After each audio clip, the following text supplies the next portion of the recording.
Pada umumnya kita nggak punya kemampuan. Kita mencegah terjadinya gunung meletus kan nggak mungkin. Gitu. Kita mencegah terjadinya pandemi nggak bisa.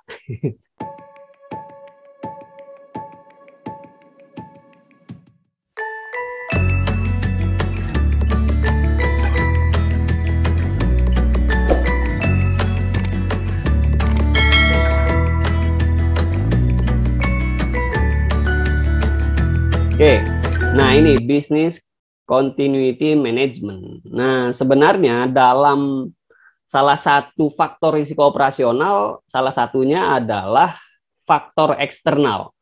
Faktor eksternal yang dapat mengganggu berjalannya operasional bisnis suatu perusahaan atau operasional dari satu organisasi.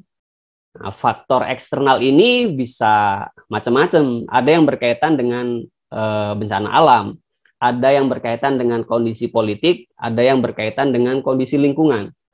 Kondisi alam atau bencana alam, misalkan yang ini gunung meletus ya. Nah, kemudian berkaitan dengan kondisi lingkungan, seperti saat ini kita sedang dilanda pandemi COVID-19. Atau kondisi lingkungan juga seperti banjir yang sering terjadi setahun sekali, rutin ya.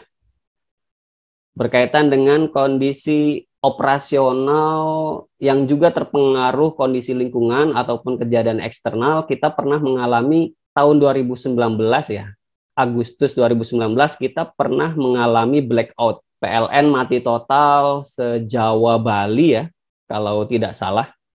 Nah, itu untungnya waktu itu seingat saya itu masih di hari libur.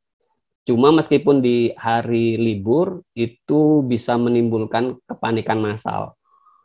Beli genset massal. Nah, kalau Bapak Ibu ingat, waktu itu viral tuh. Banyak orang beli genset di S Hardware massal ya, rebutan genset karena khawatir mati lampunya berkepanjangan. Nah, kemudian banyak orang yang tidak bisa memenuhi kebutuhan rumah tangganya karena dia terbiasa transaksi pakai uang elektronik, dia tidak terbiasa pakai cash. Gitu. Jadi ketika uang cashnya habis, bingung dia mau beli makanan, mau beli popok anak, mau beli kebutuhan rumah tangga lainnya ketika mati lampu.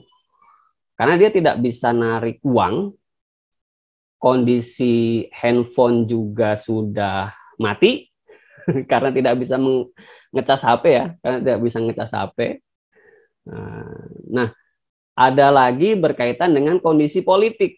Demo mahasiswa sering terjadi di Jakarta. Ini salah satu hal yang mengganggu operasional perusahaan, khususnya di Jakarta. Kemudian ada juga masalah politik itu terorisme. Nah, terorisme bisa terjadi di mana saja ya, tidak hanya di Jakarta. Tapi ketika terorisme terjadi, ada bom misalkan, bom Bali, bom di Jakarta, bom Sudirman, itu sangat mengganggu kondisi operasional bisnis. Kejadian-kejadian eksternal inilah yang menuntut kita untuk menyiapkan apa yang dinamakan dengan business continuity management. Yang kita cegah sebenarnya bukan kejadian eksternal ini, kita nggak punya kemampuan untuk mencegah ini ya. Pada umumnya kita nggak punya kemampuan. Kita mencegah terjadinya gunung meletus kan nggak mungkin. Gitu. Kita mencegah terjadinya pandemi nggak bisa. Kita mencegah banjir. Nah, ini bisa dilakukan oleh pemerintah mungkin dalam menangani banjir. Tapi kita mencegah si kejadian banjirnya itu nggak bisa. Yang mungkin kita lakukan adalah kita menentukan skenario ketika kondisi eksternal ini terjadi, skenario apa yang bisa kita lakukan. Hal-hal apa saja yang ditimbulkan sebagai dampak dari kejadian eksternal ini. Itulah yang kita jadikan skenario, kemudian kita assessment. Kemudian kita bikin plan-nya. Bagaimana operasional bisnis perusahaan kita tetap bisa berjalan. Oke, logikanya gitu ya Bapak Ibu ya.